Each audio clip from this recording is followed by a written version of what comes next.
one person panties.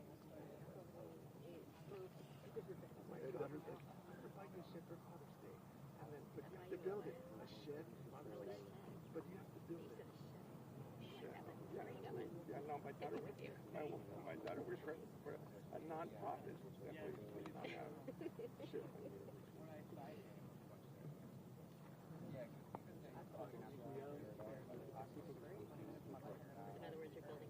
I'm building a shed.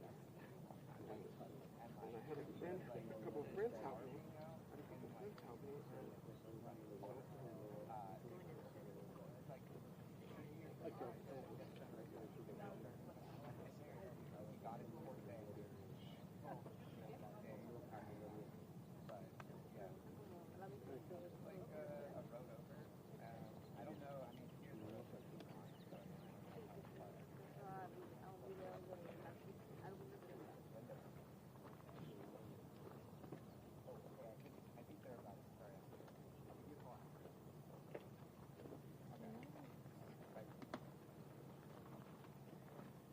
Hi, everybody. Good morning.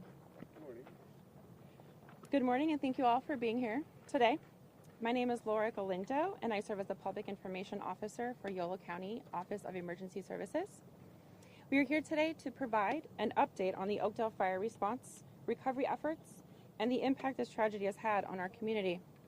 We ask that you please hold your questions until the conclusion of today's statements. We will do our best to answer all media questions during the Q&A portion. Before we begin, I want to take a moment and acknowledge the lives lost in this devastating accident. Our hearts are with the families and the individuals who tragically lost their lives in the Oakdale fire. The entire Yolo County community stands with them during this time of grief. We will now hear from representatives from the county and partner agencies leading this response and investigation. Under Sheriff Coroner Matt Davis, Yolo County Sheriff's Office, and Fire Chief Curtis Lawrence, Esparto Fire Protection District. At this time, I would like to introduce Under Sheriff Matt Coroner Davis on the recovery efforts and coroner's investigation. Good morning. First of all, thank you all for being here. I want to reiterate and express our condolences to the families and the loved ones of those individuals who were lost in this tragedy. I want to confirm again today that we have recovered the human remains of 7 individuals on the property. We are continuing to work and working throughout the day to ensure there are not additional victims. While we have no information to believe that there are, we're going to make sure with every available resource that no stone is left unturned and there are no individuals still left on site. As far as the 7 deceased, the DNA process will start shortly in order to obtain official identification. We expect to have that in the next 48 hours. And following the notification of next of kin, we will make that information available. Now, I know the public, the community wants answers immediately. I want to assure you that the response to this incident by local, state, and federal public safety professionals has been overwhelming. It's been appreciated, and it's been professionally carried out. We want to make sure that we're operating only in facts, and we want to make sure to obtain those facts. From the start of this incident, officials from varying agencies have been on site to maintain the safety of the scene and the integrity of the organization. And we will continue to do so for as long as it takes. It is the state fire marshal who's leading the investigation. So on behalf of the sheriff's office, I cannot comment on the ongoing investigation or the facts related to that specific aspect. And so I appreciate your patience and your understanding as far as that goes. Again, thank you for being here. Next, I'd like to introduce Esparto Fire Chief Curtis Lawrence. All right. Good morning, everybody. Again, I've said this many times, but I appreciate all of your guys' patience with us, and I appreciate all of your guys' involvement in waiting for these press briefings. I want to also start off by echoing from me personally and on behalf of our agency our condolences to everybody that was affected by this tragic incident. We are all human too as we go through this, and we do understand. We do sympathize with the families of the lost here. So, again, I just want to offer our condolences to the family and everybody impacted. With that, I'd like to give some operational updates since the last time we talked. It's been a moment. Over the last several days, we continue to have additional responders arriving on scene every day in different varying capacities from our local, state, and federal partners. As mentioned before, recovery efforts were our primary mission, and those recovery efforts have been for the most part completed. And we continue to work in the area to mitigate the hazards of the undetonated explosives. Throughout the last 2 days, we've been gathering those types of devices and conducting burn-off operations, as we're calling them, to immediately remediate those hazards and issues right here in the area. As mentioned earlier as well, the Office of the State Fire Marshal Bomb and Arson Unit, again, early in the incident, we recognized the magnitude and the complexity of this incident and knew it was beyond our department's capacity, and we've asked for their assistance. They have graciously done that, and they're here with their local, state, and federal partners, and are continuing to do that. They're continuing to support the coroner in their operation and in their investigation. Continuing in as we start moving through this, I'm going to say recovery and restoration portion. The last several days have been very fire department recovery type of procedures and operations going on, and we're slowly transitioning into a law enforcement-based incident. Our agency is going to remain here, and we're going to stay supportive of all the partners that are here assisting us, because we're very thankful for that. We couldn't make it through an incident like this without them. We're going to stay in unified command and assisting them, but we are slowly transitioning into more of a law enforcement presence and investigation. I did speak with the Office of the State Fire Marshal prior to coming up here to give you what information I could on that, and really the comment is, again, they are working with their local, state, and federal partners and assisting in every which way they can. Given that it is an ongoing investigation, they don't have any comments, but they're committed to assisting as they have been, and we're appreciative of that. And with that, I just want to say thank you to all of you guys for being patient with us, and I really want to express personally my condolences to the family, and I hope that we can continue to get the information to them that's going to help them move into the recovery and start to be able to grieve appropriately. And thank you guys. All right, well, at this time, I'm going to open up questions, and I will direct your questions appropriately to the appropriate representative. I do want to note that we will not be doing pull-away interviews at this time, and also be aware that we will not be answering any questions regarding permits. More of that will come about later. Go ahead. Hi. Can you talk to the fact that we found out that a Yolo County Sheriff's Lieutenant owns the property, his home was destroyed, as well as a volunteer firefighter owns a fireworks business linked to the same address? Again, regarding those details, we don't have exact details on that yet. We don't have all the information, and we want to make sure we have all that information prior to just going out with something. So we'll have that information at a later time. Are those two individuals still employed with the respective agencies? At this time, I don't have that information. Would you call that a conflict of interest? I don't have that right now, but that's something that I will go back to our staff and discuss that. Have you been in contact with those two individuals, the sheriff's deputy and the volunteer firefighter? That'd be a question. I have not personally, no. And are they being interviewed? Are you able to comment, Chief, on that, whether you've been speaking with the firefighter and whether you've asked him appropriate questions, or is law enforcement asking him questions? So again, at the beginning, from day one, we recognized that this incident was beyond our capacity. And so with that, we are not doing the investigation. The Office of the State Fire Marshal is doing that investigation. I'm not going to comment, or I can't comment because I don't know, what their communications with that individual has been. And whether this is right, wrong, or indifferent, I will tell you that, at the beginning of the incident, I did have contact with our volunteer firefighter because he is a brother in our service and somebody in our community. And so, yeah, we have had, support conversations with him just to make sure that him and his family were okay. But outside of that, as far as the investigation goes, no, we are avoiding any kind of conflict with that, and that is also why, again, this is the State Fire Marshal is the lead on this investigation and not us. Chief, last week I asked you about inspections at the facility. Have you had a chance to go back and look at your records and find out when the last inspection was here? Was there safety checks done? did they pass those safety checks? And also, why was your department conducting those inspections when you do have a volunteer firefighter who has this business? Again, that is part of the ongoing investigation, and I won't comment directly on all. I can't comment directly on all of that. I don't have all that information, but I can tell you, like I've said before, we were aware of the facilities, and I said we did site visits. I did not say we did inspections.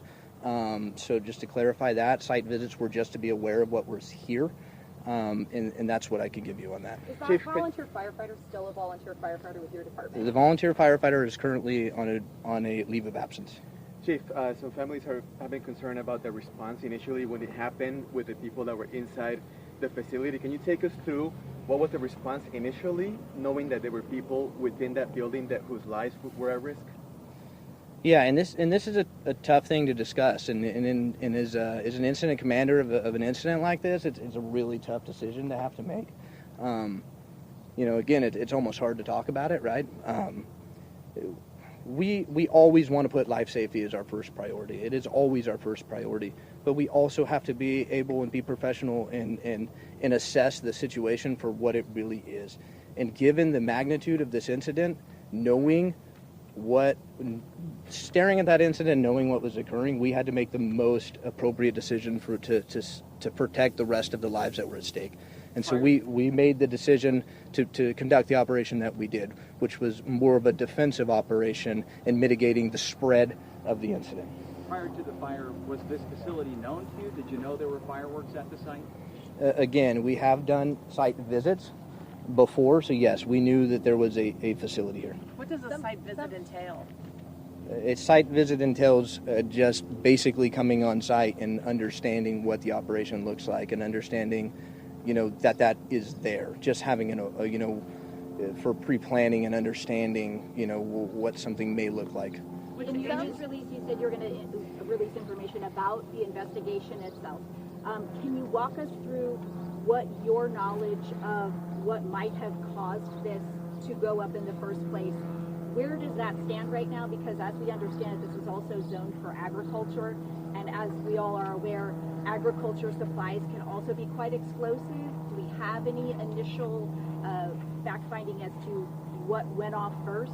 The ag stuff or the fireworks or point of origin even at this point?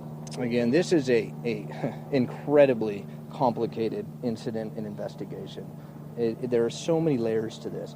And given, our statements from earlier, we are not the lead agency on this investigation. We have requested the Office of the State Fire Marshal to do that. And so I don't have any comments on the investigation. And I can't answer them and I'm not just saying that because I don't want to give it to you. It's because I don't know. I can't answer those appropriately. And we have an obligation as an agency and as humans to make sure that we protect the integrity of this investigation. As much as you all want answers and the family want answers to these things, we have an obligation to make sure that this is done the right way and done thoroughly so that in the next stages of this incident, as the family begins their recovery process, that we're able to support them with all of the appropriate factual integrity information that they need to recover. So we're going to do our job to make sure that happens, so that's going to involve not getting comments sometimes. It's going to involve us not having the answers to every question, but it's not because we don't want to. It's because we have an obligation to the family to do that for them. Some residents who we were able to speak to, they tell us that they weren't aware that this was a fireworks warehouse. And I just want to know, since you mentioned that you guys did some visits, do we know if they had the water sprinklers or any equipment necessary to respond to a fire like this magnitude? As this is a part of an ongoing investigation, I don't have a comment on that. Can you talk to the two people who were injured and treated? Who are they? I don't have specific names. All I can tell you is that there were two individuals on the property that were assessed immediately following the incident, were treated, and eventually treated at a hospital. Did they live on the property? I'm not going to comment on anything further on that. We've also been talking. I was going to say, maybe you could speak to the total number of agencies that are involved and which and what their individual criminal investigation responsibilities are, like where you guys would step in for anything that's criminal and where you would not. So first off, we're a fire district, right? As the jurisdiction having authority over fire, we do not conduct criminal investigations. This incident is beyond our capacity, and I've said this numerous times. That is why we've requested the state fire marshal or the officers of the state fire marshal to assist. This is a very complicated investigation, a very complex incident, and it's evolving every day. The lines between whose responsibility is what sometimes get a little, blurred, and we have to have those conversations and straighten them out. But to that, I don't have any other comments on the investigation because I'm not conducting it. But I also wonder then there might be a point where police step in. It's kind of more of the gist of my question. I'll let them answer that question. And in what circumstances would you guys step in, I guess, would be my question. Are there other law enforcement agencies helping you with this investigation? The Davis Police Department, for instance? The state fire marshal's office is a law enforcement entity. They're handling the investigation. They're the lead. The Yolo County District Attorney's Office has offered assistance. ATF has offered assistance. The Sheriff's Office will assist if we're asked. Right now, again, we can't stress enough, the lead agency is the State Fire Marshal's Office. And they're the ones who are going to be providing answers in the future. So but we don't have them right now. Who's doing the DNA rapid tests today? The Yolo County Sheriff's Office is obviously the county coroner. Okay, and so that being the case, just wondering if those tests could have been done over the weekend, why today versus the day that all of the remains were gathered? Asking on behalf of the family members who've been standing out at the roadblock for now 6 days. I can tell you we've been operating empathetically and with the urgency that the situation demands. There have not been days off. There's no vacations taken here. The deputy coroners have been working nearly around the clock at this, and they will get those answers. They understand that they're needed and they're wanted to bring closure to those individuals. And as far as timing, again, like I said on last Friday, we beg for patience as we get through this so that we can make sure everything is done accurately and we're operating in a world of facts, and especially for those families and loved ones. Matt, how often have you guys talked to families so far? The Sheriff's Office has been in near constant communication with them. Every release we make related to the recovery is made from us after speaking with them. Certainly, they're the priority right now. Can you share anything about Sam Machado? Is he on leave? What's his condition? I'm not going to get into personnel issues, and I'm not going to get into property ownership right now. Those are all aspects that will come out in the investigation that, in the face of grieving families, just aren't relevant today, but they will become relevant possibly later. But those won't be decisions made by the Sheriff's Office. But can you say whether or not he's active right now or on leave? I cannot. That would be a personnel issue. All right, we're going to go ahead and close the questions for right now. But I do want to say regarding the question regarding services for those families, I know on behalf of Yolo County and HHSA, Health and Human Services Agency, we have reached out to those families and offered our full support for them in anything that they need. We are more than welcome to help them with that, and we've offered that to them. And it's been quite a community collaboration, and we just appreciate everyone's assistance and patience in that as well to help the families and what they need. Can I ask a question about when you have state, federal, local resources that are all trying to work together on this, and you have families that are wanting answers immediately, wanting to know what happened here exactly. I mean, the scope of this investigation, when could you have a clear idea of what exactly played out? I mean, is that going to be days, weeks, could it be potentially months down the road? I mean, that would be a question for probably, sure. I don't really have that answer right now. It's the State Farm. State Is Farm. it still a crime scene? Right now, it's still an ongoing investigation, so I don't have the specifics on that, but I'm going to go ahead and close the questions for right now. To that point, when's your next briefing, and when will we as the media be allowed closer to the actual scene itself? If it's not a crime scene problem. I don't have an exact time or date on that, but we will do follow-up interviews as well for press conferences in the near future. Any press releases, absolutely, we will have that out as soon as we can when we have more information and more data to give you. Will the State Fire Marshal be involved in upcoming briefings so we can ask questions of them? We will connect with them and see if that's something they wish to do at this point. It seems like a lot of questions are for them and you're not able to answer them, so that would be nice. Were they invited to this briefing? Yes, absolutely. And will we hear from the Yolo County Sheriff? That would be a question. At this point, I don't know at this point right now. Can you just clarify though, is this a crime scene or not? Because we've heard back and forth, it is, it isn't, it is, it isn't. Is it? I can't question on that at this time, but I'm going to go ahead and end it right here. But please feel free to reach out and go to our yolocounty.gov website for more information, up-to-date information on the OES website. Thank you, guys.